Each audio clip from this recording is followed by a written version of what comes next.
Olá, querido professor, olá, querido aluno da nossa querida e gloriosa Escola Bíblica Dominical. O nosso desejo é que a paz do Senhor Jesus te encontre muito bem, aonde quer que você esteja nesse momento. Eu sou o pastor Kleber de Amorim, falo com vocês diretamente dos estúdios da ADC-TV, a TV da Assembleia de Deus em Criciúma, Santa Catarina, aqui no sul do mundo. Que bom poder fazer parte com você desse time espalhado por todos os cantos desse grande planeta, em todos os domingos de manhã, nas nossas igrejas locais, estudando a Palavra de Deus com as nossas lições da CPAD. Estamos estudando as lições de adultos com o pastor Ezequias Soares neste quarto trimestre do ano de 2022. Estamos estudando o livro do profeta Ezequiel com esse mestre, pastor Ezequias. E o título da nossa lição, A Justiça Divina, a preparação do povo de Deus para os últimos dias no livro do profeta Ezequiel. E essa é a nossa lição, que inclusive está terminando, já estamos na penúltima lição, a lição de número 12, que você vê aí na tela, imersos no Espírito nos últimos dias. Então nós vamos já terminando esse trimestre com aquele gostinho de queríamos mais, mas nós teremos outras lições para estudarmos nos próximos trimestres e o Senhor, Ele vai nos guardar como nos guardou até aqui. O ano passou muito rápido, mas quando a gente olha para trás, a gente vê a mão de Deus nos conduzindo em cada dia desse ano.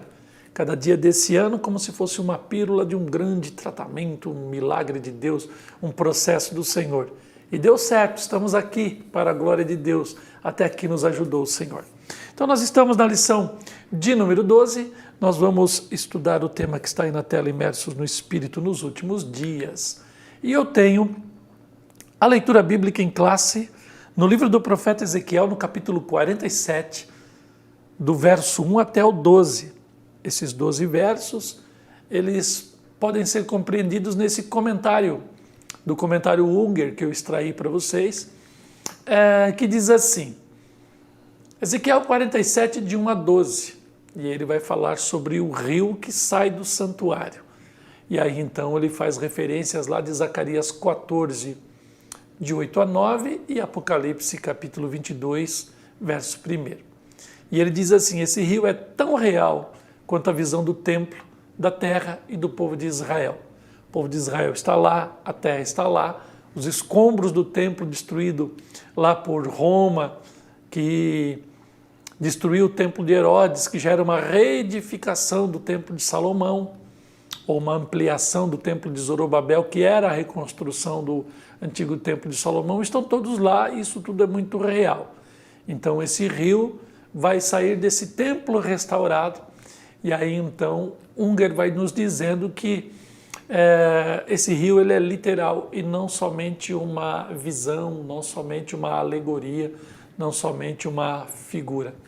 Deve ser necessariamente um rio de verdade, assim como a abençoada cura que ele vai trazer para aquela região.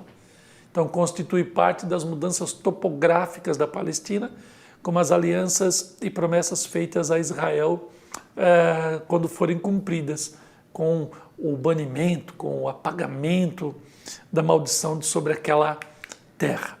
Então nós temos o texto de ouro, João 7,38, quem crê em mim, como diz a Escritura, rios de água viva correrão do seu ventre ou fluirão do seu interior.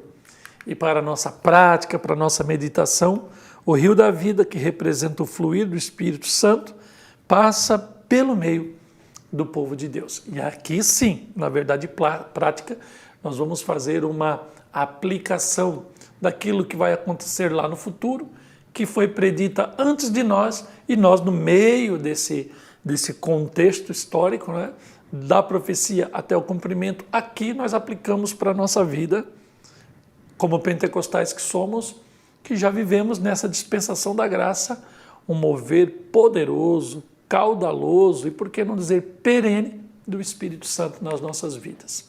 Temos a introdução da lição e chegamos no primeiro tópico da nossa lição de hoje. E esse tópico tem por título sobre o aspecto escatológico, falando das coisas do fim, do fim dos processos. E como Deus está conduzindo a história tem em Deus um começo e essa história terá um fim. Só Deus é eterno, fora do tempo, sem começo, sem fim. onde tudo acontece simultaneamente, ao mesmo tempo, da mesma forma, e não dá para explicar direito a eternidade. Mas aqui, na criação, presos no tempo e no espaço, tudo vai tendo ciclos constantes que se complementam, formando a história e a interação entre as pessoas, como astros de um universo que um interdepende do outro. E aí, então, nesses processos, esses múltiplos processos que começam, desenvolvem-se e terminam, a escatologia se propõe a estudar o final desses processos. E como a história humana terá um final, esse final ele é percebido pela escatologia e antecipado nos estudos que nós fizemos. Então esse Deus que está cuidando da história, esse Deus que é eterno, ele nos permite, por indícios, sinais e apontamentos na Escritura Sagrada, anteciparmos o final e hoje estudarmos esses eventos do fim, dentro dessa matéria chamada escatologia, e nos maravilharmos desse desenvolvimento da Escritura na história, o que Deus já fez, que nos dá base para acreditar naquilo que ainda virá. Então a síntese desse tópico vai nos dizer que o aspecto escatológico leva em conta a literalidade do novo templo, ele virá a acontecer, o fechamento da porta do templo e a frutificação das árvores no milênio. Muito lindo isso tudo. Chegamos então no primeiro subtópico e vamos falar sobre a nascente do rio. Ezequiel inaugura então esse gênero apocalíptico nas escrituras sagradas. Então a escatologia, ela tem escritos apocalípticos ou revelados do final das coisas. Escatos é o fim dos processos. Logia, então, seria o estudo dos fins dos processos. E há escrituras canônicas inspiradas por Deus que fazem parte de um gênero literário chamado apocalíptico, que é inaugurado no livro do profeta Ezequiel, que junto com Daniel, com passagens de Zacarias, com as palavras de Jesus, apontamentos nas epístolas e na revelação do Apocalipse, vão formando esse cabedal, esse bojo de escritos que vão dando sustentação à escatologia bíblica, porque há escatologia nas ciências, na biologia e em outros ramos da ciência aplicada. Mas aqui nós estamos falando de eventos escatológicos apontados pela Escritura, então é a escatologia bíblica. Então a visão nessa passagem é futurista, mas literal. E as evidências dão sustentação para uma interpretação escatológica literal. Haverá um templo e sairá um rio, e esse rio sarará aquela terra. O umbral da casa é referência ao templo na visão profética, como está lá no capítulo 40 de Ezequiel, os versículos 1 e o versículo de número 2. E se os dois templos que foram destruídos, de Salomão e de Herodes, foram literais, faz sentido também crer-se que este outro templo ele vai ser literal também, e não só uma figura. De igual modo, a promessa divina do novo templo é também literal, como a gente vai ver lá no livro de Joel, capítulo 3 e 18, e Zacarias, capítulo 14 e versículo 8. E aí eu chamo aqui Zacarias, capítulo 14 e versículo 8. Naquele dia também acontecerá que correrão de Jerusalém águas vivas, metade delas para o mar oriental e metade delas ao mar ocidental. No estio e no inverno sucederá isso. Então Zacarias apontando para estas águas que correm do trono, ou que correm do templo de Deus. Então o guia celestial, como a gente vai ver aqui no versículo 2 e no versículo 3. Ele me tirou pelo caminho da porta do norte e me fez dar uma volta, caminho fora, até a porta exterior pelo caminho que olha para o oriente. Então ele saiu do norte e aí ele vai fazendo uma volta para o oriente, no sentido horário, até a porta exterior pelo caminho que olha para o oriente, e eis que corriam águas desde a banda direita. Saiu aquele homem para o oriente, tendo na mão um cordel de medir, e mediu 1000 côvados, e me fez passar pelas águas, águas que me davam pelos tornozelos. Olha só, esse anjo fez Ezequiel sair pelo portão norte, contornar o templo no sentido horário, isso porque a porta oriental estava fechada, como diz lá no capítulo 44 de Ezequiel, versículo de número 2. Esta porta estará fechada, não se abrirá, ninguém entrará por ela, porque o Senhor, Deus de Israel, entrou por ela. Por isso estará fechada. Ezequiel 44 e 2. Paro aqui para chamar a atenção de vocês para algumas literaturas que eu trouxe para a gente, além de indicar para você ler, como eu vou fazer uma leitura aqui do Ezequiel 44 e 2, e você vai ficar impressionado com o que eu vou trazer aqui nessa pré-aula para você. Primeiro, para tratar de geografia bíblica, eu tenho esse livro desde 1995, pastor Cláudio Honor de Andrade, que inclusive é outro dos nossos mestres, que comenta as nossas lições. Geografia Bíblica, da Casa Publicadora das Assembleias de Deus. Hoje deve estar com outra encadernação, mas é um livro que todo professor de EBD ele deveria ter na sua estante, na sua casa. A maioria dos que eu conheço aqui pela minha região tem esse livro do pastor Cláudio Honor de Andrade. Ainda sobre geografia, mas relacionada ao tema, a arqueologia, eu tenho aqui de Randall Price, a arqueologia bíblica, o que as últimas descobertas da arqueologia revelam sobre as verdades bíblicas. Também da nossa querida CPAD, um baita de um livro para você, então, ter noção do que está ocorrendo na Terra Prometida. Um livro muito bem escrito. Com relação ao levirato, às ordenanças do culto hebreu, a liturgia, o sacerdotalismo, a cosmovisão do Antigo Testamento inteira, você vai ter aqui a história de Israel no Antigo Testamento de Samuel Schultz. Então, esse livro aqui da Vida Nova, capa antiga, né? Eu não sei se ainda é editado, se tem uma capa mais nova, mas esse livro aqui também tenho há tempo, faço bastante uso dele e ele me serve muito, inclusive, para o estudo do livro do profeta Ezequiel. Então, todo esse modo de pensar, toda essa cosmovisão do Antigo Testamento do povo de Israel, todo esse desenvolvimento das liturgias, da própria Escritura Sagrada, esse livro é muito bacana. E eu tenho aqui, de Christopher Hall, Lendo as Escrituras com os Pais da Igreja, que vai falar sobre a formação das doutrinas bíblicas, vai falar sobre os pais apostólicos, os pais apologistas, vai falar ali da teologia do Oriente, do Ocidente, e vai falando desse desenvolvimento do pensar. E aí, o Christopher Hall, ele vai trazer para nós aqui sobre o texto que a gente acabou de ler, na página 103, quando ele vai falar aqui sobre os 4 doutores do Ocidente, e ele vai falar sobre Ambrósio. E Ambrósio foi, inclusive, o professor de Agostinho, e ele era um homem muito versado em retórica, só que pare para pensar na questão da interpretação, na hermenêutica, no caso, nas conjecturações que a gente faz.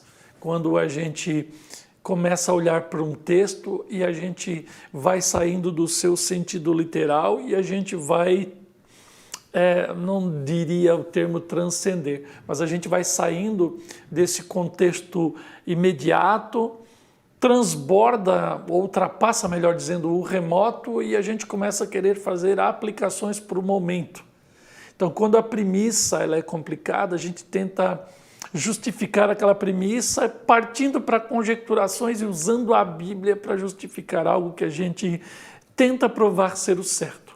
A verdade, ela transborda das Escrituras, ela se revela das Escrituras, e a Escritura não precisa ser provada, ela mesma prova a si mesma. E aí, então, falando sobre sobre essa porta oriental que está fechada, ele vai dizer assim, na página 103, ele vai dizer assim: o que é essa porta exterior do santuário, constantemente voltada para o Oriente e fechada? Em nenhum homem diz passará por ela, exceto o Deus de Israel. Não é, veja bem o que ele vai dizer, o bispo Ambrósio de Milão, não é Maria a porta através da qual o Redentor entrará neste mundo? A Santa Maria é a porta da qual está escrito: o Senhor passará por ela e ela será fechada após o nascimento, pois como uma virgem ela concebeu e deu à luz. Então olha como ele, fazendo conjecturação desse texto, falando da porta oriental que aponta para o Oriente, para o sol da justiça. Nós estamos no contexto, analisando aqui na nossa pré-aula, nessa visão evangélica, protestante, nós estamos olhando para o Antigo Testamento e vendo Deus falando com Israel, falando do templo e percebendo o que o texto está querendo dizer de fato. Já aqui nesse quarto século onde vive o Ambrósio, já há indícios dessa devoção a Maria.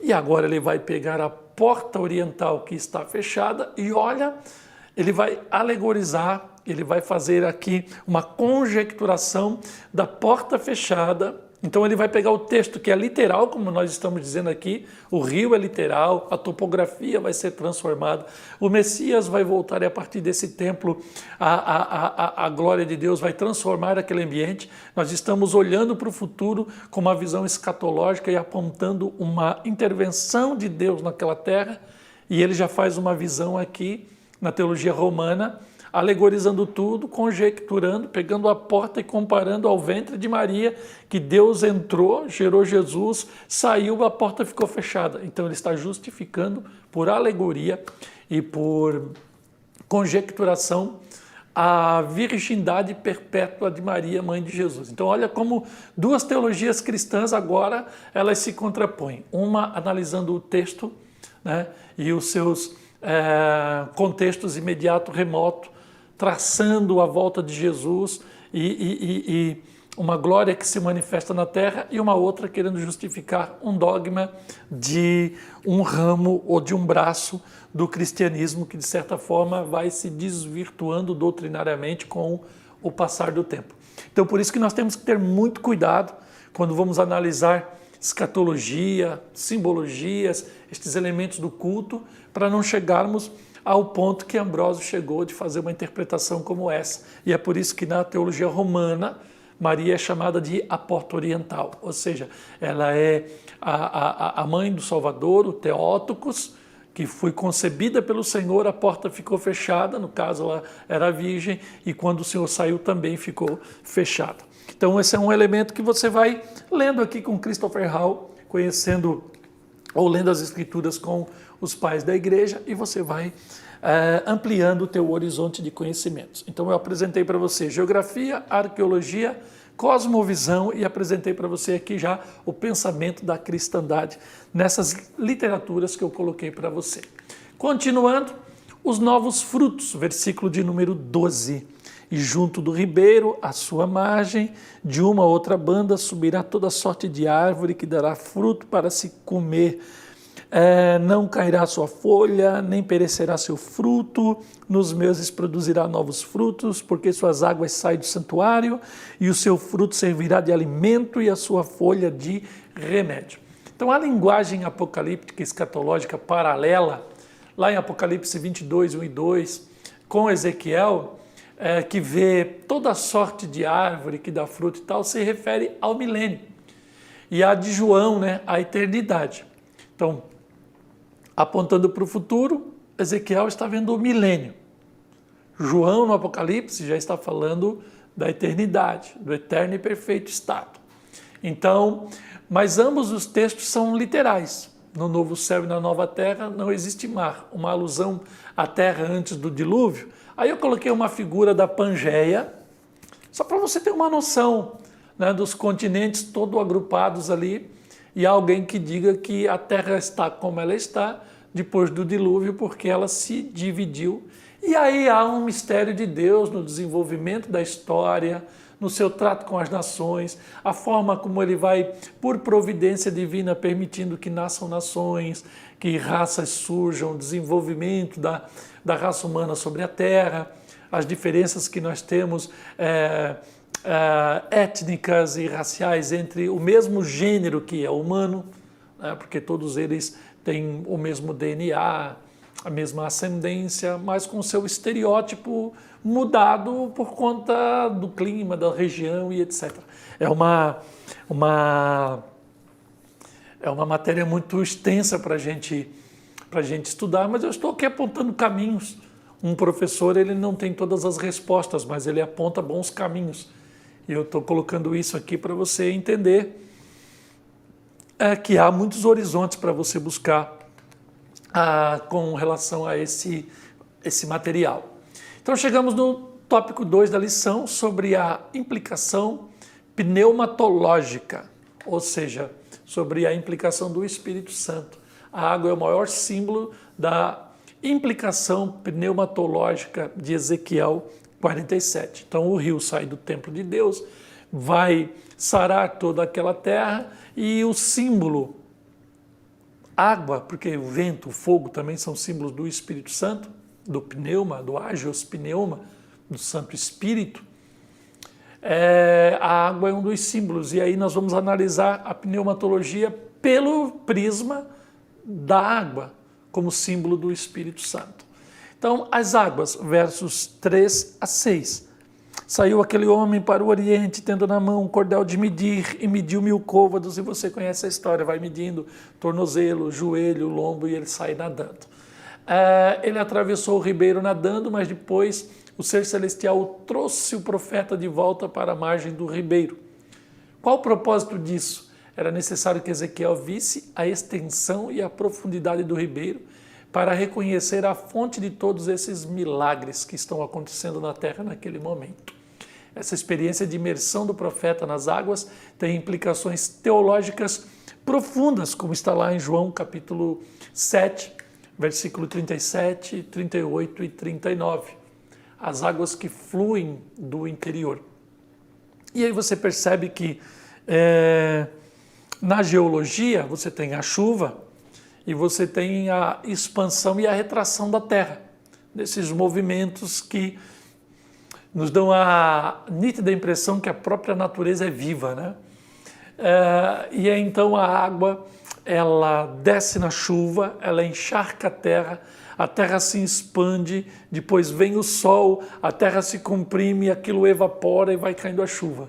Então, a chuva que cai, ela penetra os lençóis freáticos, ela vai para o interior da terra e depois desses movimentos de retração e expansão da terra, a água ela brota e ela surge. Interessante como ela chove aqui no vale e de repente a água sai lá em cima da montanha. Por quê? Porque neste movimento da terra a água se espalha por vários lugares. Então o rio que brota de dentro do salvo, ele precisa primeiro entrar no salvo.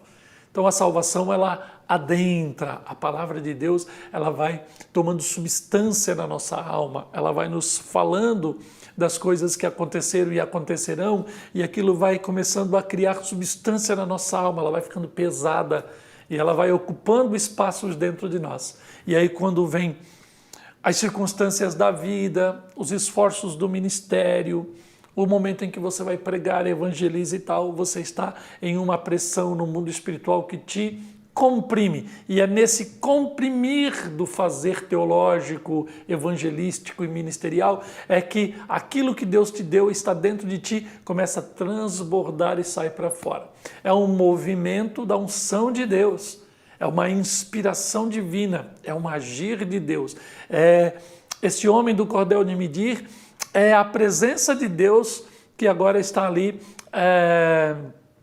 sendo ou explicando esse mover espiritual dentro de você. É uma ministração de Deus, é Ele que te conduz para que possa sair de dentro de você aquilo que o próprio Deus já colocou. É lindo pensar nisso, né? Essa analogia que eu fiz da terra, da chuva, dos lençóis freáticos, dos rios que transbordam com a nossa própria vida.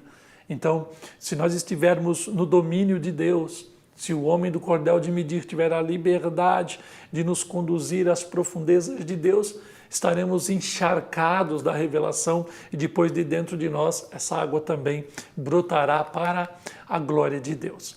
E o Espírito Santo? A imersão de Ezequiel nessas águas pode ser comparada ao crente cheio do Espírito Santo, visto que a água é um dos símbolos do Espírito. O Espírito Santo é ilustrado como água, pois assim como a água é indispensável para a nossa vida física, da mesma maneira o Espírito é indispensável na vida do crente. Não é por força nem por violência, disse o profeta Zacarias, mas pelo meu Espírito. Não é pela tua capacidade, pela tua ciência, pela tua formação, pela tua condição financeira, mas é pela unção de Deus que as coisas de Deus acontecem. Então a água refresca, refrigera, ela dá uma sensação de tranquilidade, bem-estar, saciabilidade, e é isso que o Espírito Santo realiza na vida do crente, como diz lá Isaías 44:3. Vamos chegar lá em Isaías 44:3. O texto lindíssimo de Isaías vai nos dizer o seguinte: porque derramarei água sobre o sedento. A chuva que eu falei sobre a terra, viu? Derramarei água sobre o sedento e rios sobre a terra seca. Derramarei o meu espírito sobre a tua posteridade e a minha bênção sobre os teus descendentes, diz o Senhor. Glória a Deus. Imersos nas águas e no Espírito, versículo 3, 4 e 5. O Espírito Santo é a terceira pessoa da Trindade, ou seja, é uma pessoa. Então, nós analisamos o ministério do Espírito pela simbologia dos elementos: a água, o vento, o fogo, o óleo. E aí nós olhamos esses elementos da natureza, objetos, o candelabro e tal. E aí nós vamos pensar, o Espírito de Deus, ele é uma energia, ele é uma força ativa? Aí quando você olha para a cosmovisão do Antigo Testamento, como a gente vai aprender neste livro que eu indiquei para você, você vai entender que o judeu não chama o Espírito da divindade de Espírito Santo. O Espírito Santo é uma terminologia própria do Novo Testamento. O Hagios Pneuma. Só pode ser santo aquilo que tem vida, consciência, que é uma pessoa. No Antigo Testamento, eles percebiam o Espírito Santo como uma emanação de Deus, como o hálito do Senhor, como essa presença de Deus que impacta, que afeta a nossa alma, mas que não tem personalidade. É como a energia elétrica, como o fogo, como a luz, algo semelhante a isso. Já no Novo Testamento, nós vamos entender que a revelação agora nos permite compreender que a divindade é Pai, Filho, o Espírito Santo. Então eu coloquei ali para vocês em azul a Escritura na sua revelação, mostrando o homem como uma criação. E aí depois, no desenvolvimento das Escrituras, vamos chegar lá na percepção do começo do cristianismo, o pensamento latino da persona no latim, da máscara no rosto. Então a pessoa agora é quem tem rosto, quem tem uma identidade, quem tem uma face. E depois a gente tem ali também nessa questão da potestade, da persona, potestade, uma parte da demanda judicial. Lembre que nós aqui no Ocidente, principalmente no Brasil, a gente é adepto do direito romano. E no direito romano, uma parte envolvida no processo é uma persona, é uma pessoa. Então esse conceito de pessoa, ele vai se desenvolvendo na história. Quando você olha de novo para o Antigo Testamento, você vai ver o ser humano como alma, como uma vida, como uma criatura de Deus, inteiramente dependente de Deus. Quando você vai vendo a história se desenvolvendo, você vai percebendo a criatura agora tendo parte num processo, tendo um direito de salvação. Ele é coerdeiro com Jesus, ele é filho de Deus. Se ele é filho de Deus, ele tem uma identificação com Deus. E aí nós percebemos que, como somos imagem e semelhança, nós somos uma espécie de reflexo de Deus que se compreende ao olhar para o próprio Deus. Então, pessoa e identificação são termos correlatos. Por isso que Deus diz assim: olhai para mim e sereis salvos. Então, quando eu olho para Deus, a imaginação ela perde o sentido. E agora eu vou olhar para Deus como santo, como Senhor da história, como alguém que tem personalidade, consciência, que fala, que deseja, que é Senhor, que tem ordenanças sobre a minha vida, que quer dirigir a minha vida. Eu não compreendo direito a forma, mas eu olho para mim e percebo que eu sou imagem de Deus e na pessoa sou semelhança de Deus agora. E aí eu me descubro como pessoa humana na modernidade. Só que o conceito de pessoa humana na modernidade fala de uma emancipação do homem. E nessa emancipação do homem, o homem tenta se libertar de Deus nessa visão humanista, iluminista, e aí ele, nessa autonomia do divino, ele cai no infinito, no além, e agora ele está com medo. E aí já falamos de uma pós-humanidade, né? Uma desumanização desta criatura que quis se tornar pessoa. Então, a gente tem que entender que nós não temos muito direito como criatura, a não ser de adorar a Deus e servir aquele que é soberano, Senhor do céu e da terra e Rei dos reis para sempre. Mas o Espírito Santo, por ser divino, procedente do Pai e do Filho, ele é uma pessoa na divindade. Então, ele tem todo o direito. Ele pode ser, ele de fato é. Coisa que nós não somos porque somos criaturas. Então esse conceito de pessoa, ele também é muito amplo, complexo e precisa ser entendido. Mas o Espírito Santo, ele é uma pessoa da Trindade ou da divindade. Então como ele pode ser uma pessoa e os crentes serem cheios dele, agora está explicado. Porque eu não sou, em certo sentido, pessoa. Eu não tenho direitos, eu não sou, eu existo, eu fui criado. Então aquele que é pode estar em mim porque ele me ordena, porque ele me dirige, porque ele me conforta, porque ele me enche, porque ele me instrui, porque ele me capacita. Agora ele pode me usar. Então é assim que se relaciona a pessoa do Espírito Santo na criatura humana. Todos foram cheios do Espírito Santo. Ser cheio do Espírito Santo é uma expressão que indica estar o cristão nos domínios do Espírito. Então o homem, quando olha da terra para o céu, ele vai entender a divindade por meio dos símbolos. Porém, quando a coisa vai se realizar na nossa vida, na verdade nós somos as coisas, nós somos os vasos, nós somos os instrumentos e é Deus que está em nós. É Cristo em nós a esperança da glória, como diz o apóstolo Paulo. Então isso está bem ilustrado na visão de Ezequiel, inundando as águas sanadoras que brotam do templo de Deus, como está aqui na leitura bíblica 47, no verso 3, 4 e 5. Tópico 3 da nossa lição sobre o contexto geológico do Vale do Mar Morto. A abundância de árvores, como resultado das bênçãos das águas purificadoras na região do Mar Morto, é a prova da nova realidade milenial. Então, a abundância de árvores. Interessante que o texto ele vai falar aqui de toda sorte de árvores. Versículo 7, preste atenção. E tornando eu, eis que à margem do rio havia uma grande abundância de árvores e uma e de outra a banda. Então nós temos árvores de todos os tipos frutíferas ali naquele lugar.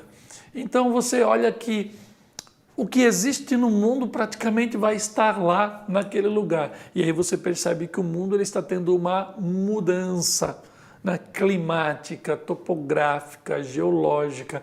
O mundo está sendo transformado. Aí eu me remeto à queda do homem, quando a terra ela criou cardos, espinhos, abrolhos, houve uma transformação. Agora a presença de Deus que vem para estar com a gente sempre, como disse o profeta, né? Esse templo é o estrado dos meus pés, estarei com o meu povo para sempre. Essa presença de Deus que vem para estar, ela vai alterando a natureza da terra. Então o Arabá em hebraico, Aravá, literalmente árido, se estende da Galileia, lá do norte, lá do Mar da Galileia, Tiberíades, aquelas cidades ali, Nazaré, Cafarnaum, e vem descendo do norte de Israel até o Golfo de Acaba, lá na península do Sinai, ali por volta do Negueb. No sul do país, à margem do Mar Vermelho. Nessa região se localiza o Mar Morto, ou Mar Salgado. A palavra profética contempla o surgimento de abundância de árvores, como resultado das bênçãos das águas vivificadoras. Esse quadro profético, então, é o milênio. E aí eu coloquei para você um mapa. Está lá o Mar Mediterrâneo. Está ali Israel. Temos lá em cima aquele pontinho azul, lá em cima o Mar da Galileia. No meio da imagem aqui em cima, o Mar Morto. E nós temos lá embaixo a Península do Sinai. E aí nós temos ali o Mar Vermelho e o Golfo de Acaba, aquela entrada do mar que vai subindo aqui na imagem. Então ali é o Golfo de Acaba. Então sai lá de Jerusalém as águas que vão transformar o Mar Morto e vão chegar até aqui nesse deserto, nessa Península do Sinai, e todo esse deserto será transformado e se tornará uma terra fértil. E o Mar Morto, que está lá em cima aqui da imagem, Mar da Galileia, Mar Morto, Golfo de Acaba. O Mar Morto, sendo levadas ao mar, sararão as águas. Esse mar é o Mar Morto, o Mar de Sal, o Mar Salgado, Mar das Campinas ou Mar de Arabá. Localiza-se na depressão mais profunda do planeta, quase 400 metros, olha lá, 393 metros abaixo do nível do mar, e é alimentado pelas águas do Rio Jordão, que desce lá do Mar da Galileia, e uns poucos córregos menores que vão encostando ali. Não há vida, 30% de sais minerais, a passo que a média dos oceanos é só 3%, é uma fonte de riquezas minerais. É como se fosse uma poupança de Deus para um tempo futuro acontecendo ali. E aí no verso 9 e 10, vai dizendo que vai haver ali uma cura. As águas vivificadoras do templo revivem o Mar Morto, gerando multiplicidade de peixes, como há no Mar Mediterrâneo, que seria, no caso, o Mar Grande. Será também que os pescadores estarão junto dele, desde En-Gedi até En-Eglaim.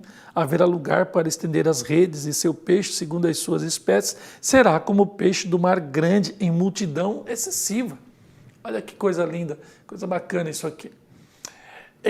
Aí diz ali, os pescadores de En-Gedi até En-Eglaim, verso 10, lançam suas redes, apanham um peixe, cenário nunca visto até então na história. Então ali o pastor Ezequias vai falando ali que En-Gedi é um pequeno oásis próximo do Mar Morto, aonde Davi também se acampou, e a Bíblia vai falando desses lugares para a gente. Ainda, subtópico 4, sobre os charcos lamaceiros como sal, que não são restaurados. Será que isso aqui é uma reminiscência? Porque ainda haverá, a terra não está toda restaurada, ainda haverá alguém que peque, e aí nós teremos algum tipo de sacrifício, porque há sacrifícios que precisam da utilização do sal, como diz ali Ezequiel 43 e 24. Tudo isso é muito impreciso, estamos olhando para o final, estamos tendo indícios que nos aproximam de uma realidade. Lembre-se, quando nós estamos estudando escatologia, a gente não pode ser tão conclusivo. A gente precisa descansar em Deus e somando conhecimento. Você vai pegando essa pré-aula hoje, pega esse ponto que é muito pouco falado, inclusive nos cultos, sobre os charcos lamaceiros como sal, que não são restaurados, no verso 11, mas os seus charcos e os seus lamaceiros não sararão, serão deixados para o sal. É uma reserva de Deus para alguns utensílios do milênio, para mover a economia daquele tempo. A gente não sabe ao certo. O certo é que eles estarão lá, serão preservados por Deus, com uma finalidade que Deus sabe ao certo qual é. Então, na descrição do milênio, Isaías indica haver pecado e morte em escala bem reduzida, nascimento e envelhecimento. É muito bacana você ler na sua sala de aula lá, os 65, 20, 21, 22 e 23 de Isaías. Mas há quem afirme que estes charcos serão de grande utilidade para a economia, né? Por conta dos minerais, tempero, dos sacrifícios, como diz Ezequiel 43 e 24. Mas não há unanimidade em nenhum desses pensamentos, porque tudo isso fica na esfera da conjecturação. E o certo dessa lição é que nós estamos vendo um agir poderoso da presença de Deus na terra, um rio que sai do templo, que vai transformando toda aquela região, que vai, a partir da Terra Santa, movendo o mundo, e um mundo que está sendo restaurado pelo Messias num governo jamais visto na história da humanidade. Seja ele numa monarquia, num império, numa nação, numa república, num Estado democrático, enfim, nunca houve perfeição em governos humanos, e aqui nós estaremos o mais próximo possível da perfeição que a humanidade já viu em um reino estabelecido na terra. Mas depois, como a gente viu aqui, a visão de Ezequiel para o milênio, a de João para o eterno e perfeito estado, as coisas elas vão numa crescente de perfeição até que se restaure tudo e haja novos céus e uma nova terra. Chegamos à conclusão dessa lição, aprendendo com Ezequiel que o nosso Deus, ele tocará na terra, e isso nos traz motivos de esperança, e aquilo que vai acontecer lá no final, a gente, aí sim, não como Ambrósio fazendo aquela conjecturação que vocês viram da porta fechada, mas por tudo que está acontecendo nessa dispensação da graça, que é também misteriosa e mística, a presença do Espírito Santo no nosso pentecostalismo, no mover-se de Deus na vida dos crentes salvos, é algo real, que tem tudo a ver com esse rio que já entrou nas nossas vidas, está na igreja, sarando vidas e produzindo frutos para a glória do nome de Deus. Que você tenha, então, uma boa aula, que você ore por cada pessoa envolvida nesse expediente e que você possa estar conosco na nossa próxima pré-aula. Curta, compartilhe, nos divulgue nas suas redes sociais e até o nosso próximo encontro em nome de Jesus.